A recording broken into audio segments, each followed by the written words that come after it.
Hello, welcome to a new episode of Natural Medicine.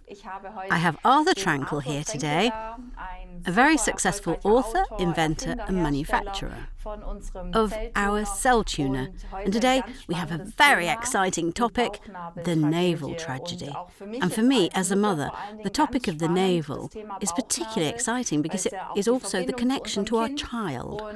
And dear Arthur, I am very curious to see what there is to say on this subject. Yes, really a very interesting topic, because if we think about how the birth process works in hospitals these days, how isolated a woman is, now this new being is coming to Earth, and we don't really have a welcoming culture. No, not really. Well, there are really horror stories that you read. And what I find interesting is that, especially with these newborns, the umbilical cord is cut so quickly. I read something the other day and thought, why didn't anyone tell me back then that you should wait some time? Because the placenta still delivers oxygen and nutrients and blood to the baby. And we just cut that off. Exactly. Within minutes, it's cut through. And it is true that blood is transported through the placenta with oxygen. And there are sometimes up to 100 millilitres. For this small body. In relation to the small body, it is really very, very much, which can still flow into the body to also strengthen the immune system. And especially when it comes to lung formation, what do you do next? The baby is already scared, and now we're trying to get it to scream. Why? The umbilical cord is cut, and in nature, it is so. The newborns can still build themselves up directly with energy. And then, at some point, they start filling their lungs with oxygen. Unfortunately, we don't do that. The newborns are getting a pat on the back. Startle again. Fill their lungs with air, with cold air that goes into the lungs for the first time. That is really a way of pushing it. And then we get a shock already, a shock experience that decades later can be detected via the EEG. Not only the birth, but also the first breath. Haffelder did that in Stuttgart. He was a brain researcher, researched the EEG in these things. Just quickly for our viewers, what is the EEG? So basically, a measuring device to measure brain waves. And with that I recognise shock? Shock experiences. And Haffelder was, unfortunately he died too early of course. He was a brain researcher and could detect shock experiences that have happened to you in the course of your life via the EEG. And then with music, with a CD, with 432 hertz, he played classical melodies with your brain frequencies that are important to you, so that your left and right brain hemispheres function synchronously again. There are even football clubs who have started to try it, test it, and have found that there is less injury and that coordination among the top players has increased. So research continues in this area as well. We should remember that it's an exciting topic for a separate episode. Sure. Especially right and left and with the kids, with the crawling. Absolutely, yes. Also exciting, but now back to the navel again. Yeah, my experience. When I started working with the cell tuner, I was in Mallorca. I gave a lecture there, and I developed a system how people can improve and strengthen these metabolic processes. And it's about the ears, left, right, motor centre, and then from bottom to top over the lymph. And with this program, it's also important to activate the belly button. And then I had a small group, and I talked to a woman to ask her to just activate her navel for a minute. Then she tells me she doesn't have a navel. I say, how? No belly button? I don't know anyone without a navel. We're always connected to our mum in the womb with it. Then she says, no, her navel was removed by surgery 10 years ago. removed because the doctors thought it would be helpful. What did she have, umbilical hernia, or was there any indicator? It had a degeneration at this point, and then they just decided to remove it. With women, you can remove everything anyway, no problem. Exactly. She has already had children. According to the motto, she didn't need it anymore, so her navel definitely removed. And she had no navel. And then, of course, we got into the conversation, and then years later, 2 years later, she got MS. And I investigated the subject a little bit because I wanted to find out what the whole thing is related to.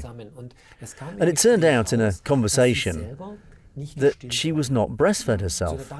At that time, that lady was, of course, a bit older already. It wasn't that chic, not modern. The chief physician said, well, you don't need breastfeeding. Convenience food's better. Exactly. You should use a manufactured product. They can do it much better. In other words, she was not breastfed herself and then tried to compensate for the whole thing with her own children. And she had two. She breastfed her own children for over 3 years. And then a process was triggered with her. She basically wanted to show her tribe, her mother, and also the grandparents, how a real mother should behave. Then even took in foster children. And as it usually is, small children, small problems, big children, big problems. And that got her out of sync at some point. So I started to research the topic with the navel. So when I have problems in my family, on my mother's side, for example, and they may no longer be there because they already passed away, I still have the opportunity to charge energy via this point. We are energetically connected with each other in the whole ancestral lines. It's already in the Bible, including these curses. The Catholic Church then opened up a whole field. How this affects the human generations to come. And we can report about it. There are testimonials, protocols, people who told me this. The problems they knew but couldn't reach them anymore. Get to them via the navel. Because if I charge my belly button with energy now, what is this cell tuner doing? It has a certain resonance at the cell level, and I activate here, for example. I can share it with a neon tube. There's a gas in there, and I can now transfer energy here. So, you see, dear Corina, that you... Yeah, that looks nice. Basically, there's no direct contact here, maybe again for the camera, and I can still light up this Osram neon tube here. And for this energy, which now amounts to 6, 7, 8 watts, for example, I can use the navel as a kind of interface. Because here, we're used to energy, but also oxygen, emotions. So via the hormone cocktail we got back then in the womb. Yes, exactly. We now have to cut this to cut again. Right. And we cut it, and then we're missing something. So there we had oxygen, then nutrients. And which important hormones?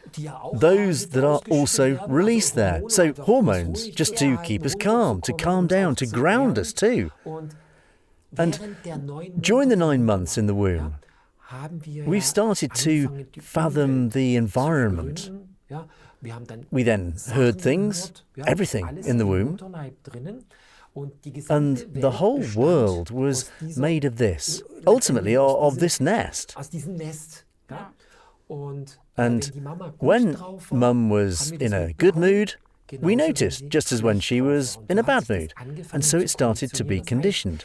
So the first imprints, and the heaviest and strongest imprints in our life, we experienced through our mom, consciously or unconsciously. Today it's the case that the mothers can work for how many months without any problems. Even now, when their fields of work are bigger, they are allowed to work. In the past, that wasn't really wanted. That means you could form a unity with the newborn, with the new life. Mums-to-be were more secluded so that they wouldn't get into these conflict shocks, because they affect the mum negatively. Well, there were wars in the past. If a pregnant woman has been involved in a war or some dramatic situation, it was also imprinted in the liquid that the newborn received in terms of information.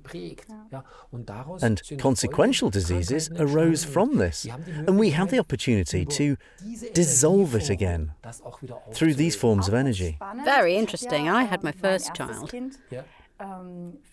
4 weeks after graduating from high school, so he's almost of legal age now. But he already took over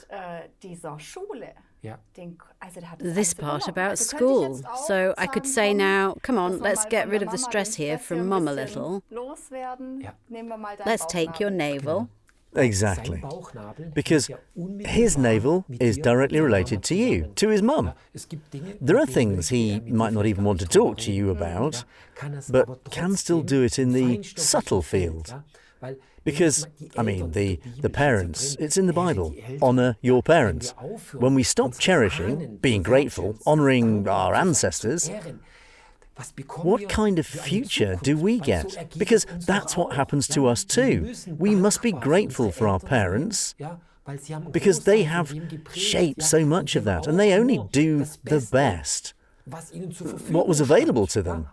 Even if they've been treated badly, for example, they have always tried to behave a little better. No great strides have been made yet, and every new generation has the task to bring the past generations, the ancestors, into healing, like a kind of mirror. Energy doesn't go away. They say, yes, well, when we die, everything's gone again. But there is so much. Anger and fear, it's all those things that we take over. That are saved, exactly. And that's what the organs show us. Anger, for example, where do we store the anger in the body?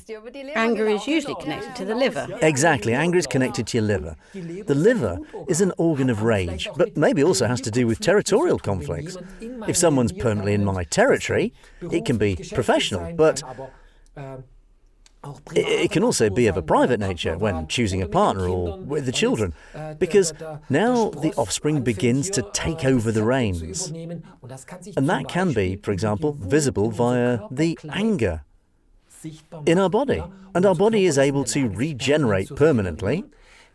But if I'm in this fear, and I now get a diagnosis from someone, oh, you have this and that problem, there comes another conflict shock. That manifests itself, and according to the law of concentration, what I deal with grows. Do I deal with the disease? With the conflict, with the fear, do I emphasize that? Or do I give life the opportunity to develop, to dissolve it, what the body's able to do anyway? And I'll automatically get a solution. What I also find exciting, let's suppose I'm with you now, I'm not even aware of my conflict, and now I'll just irradiate my navel.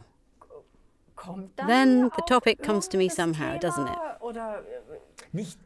Not maybe directly, but what we noticed, and I do a lot of coaching, many training on this topic, the people then tell me that they irradiate these individual places. That's kind of an interface. For example, here too, for the heart or for the spine. And then they remember a film they saw. And then I ask, what was this film about? They were orphans. And then you go on and find out that it wasn't the parents, but the grandparents on one side were orphans. And those are also fears and influences. This means we are able to absorb anything. There's no better measuring device, no better biocomputer than humans. Only we can't interpret the language correctly because we come to Earth and no one taught us how our brains work. We are all brain owners, but not brain users yet. And we just have to learn that. And our ancestors are asked to support us, as long as they are still there. But just like we accompany our children and grandchildren or even great-grandchildren to understand and handle correctly the whole thing here on this school planet Earth. The first step would be really to let the child have the placenta longer. It comes into the world and is allowed to just be. And why do you do it? Why do you just cut it so quickly? Within a very short time, yeah. I mean, it's known by now, and everyone is questioning the whole thing critically. It's a raw material. a raw material that is in resonance with human tissue. And they try... And has a lot of nutrients. Has a lot of nutrients, exactly, because it has to feed a newborn. And this placenta is then used as fresh as possible in processing industries. This means... This is going to be a shock for many women. It can be used in cosmetics and sun creams, which are then given a pseudonym, artificial name. And in reality... We would never smear a cream on our face if it said made from placenta. Exactly. That would be contrary to our ethical understanding.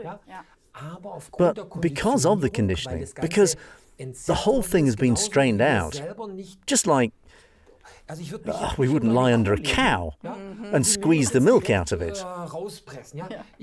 I probably would. I always say that. We don't throw ourselves under a cow while we are out for a walk.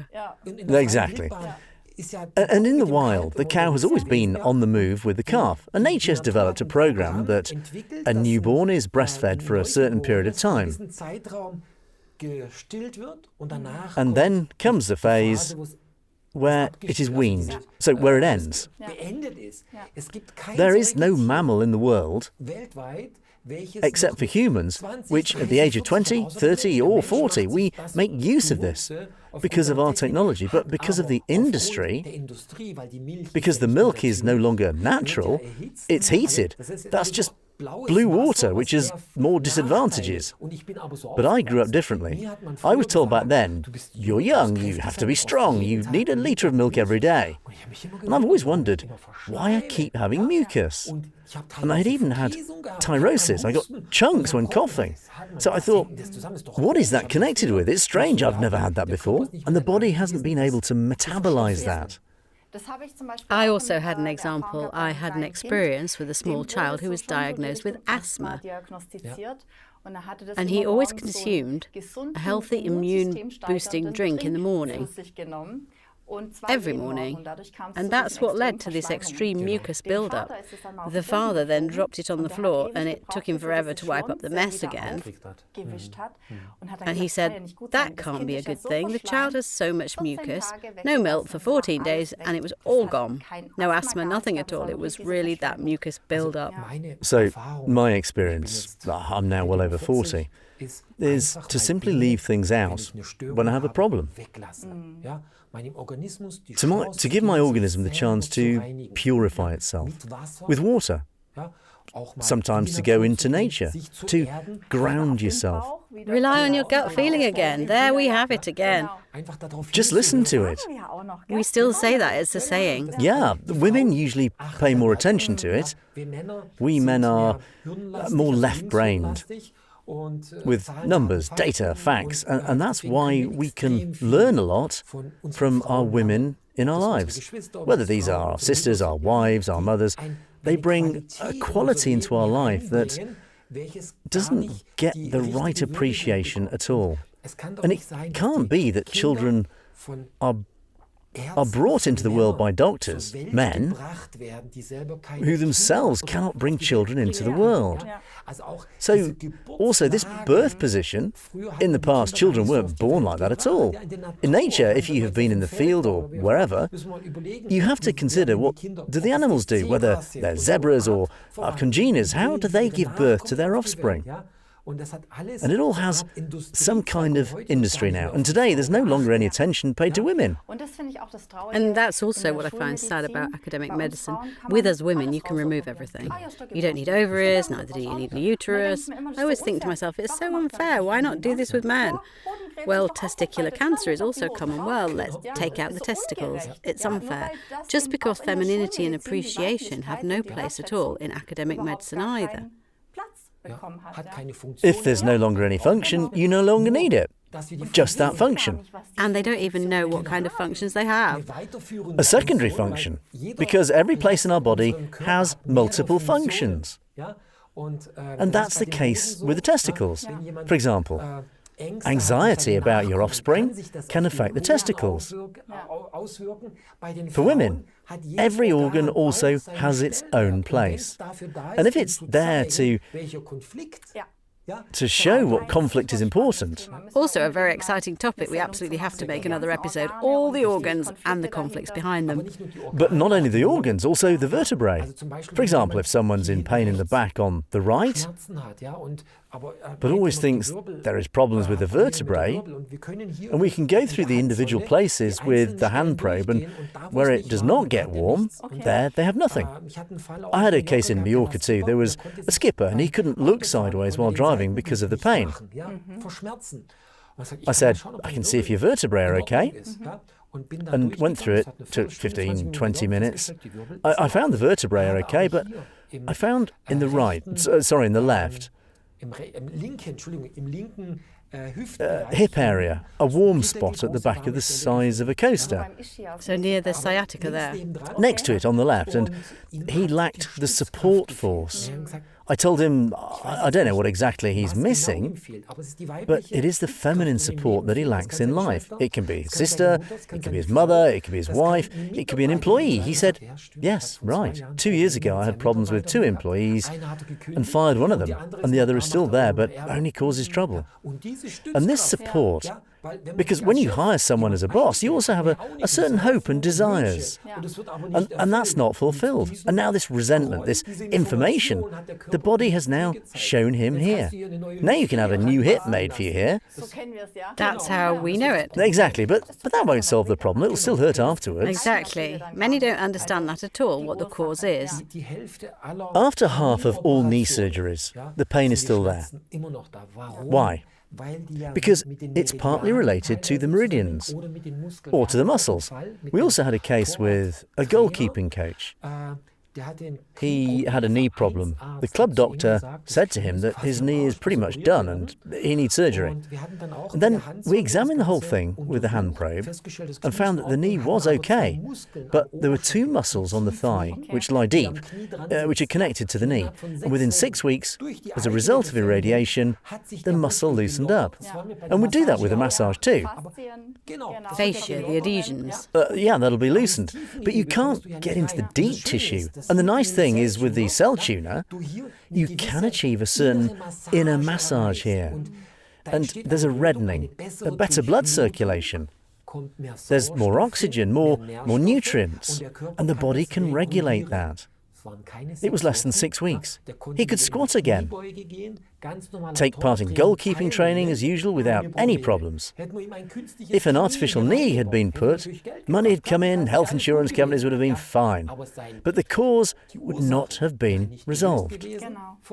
By those muscles, he would have continued to have problems and would have had to take other measures. Yes, we are already back to our beginning. At the origin in life, at the umbilical cord, where of course, again today, we have both seen very clearly how important this is, and that mothers should also take their time in the future, and should also insist on it, please, and that we then simply enable ourselves to access the healing possibilities through our centre, so it's always personal responsibility, and super exciting. It was great to have you here. We have already found new topics for our next interviews. And it's nice how we get from one topic to the other. Thank you very much for being here. Dear viewers, once again, it was exciting today with Arthur Tränkle. And for our viewers, if they still want to find out more, where can they go? To QuantiSana.ch, where we provide further information, where there are courses or information on the individual devices. You can read everything. Great. So if you follow us on YouTube, then please leave a like or a comment or new ideas. If you were interested in another topic today, we can of course go into it as well. And thanks for watching, and see you soon. Bye.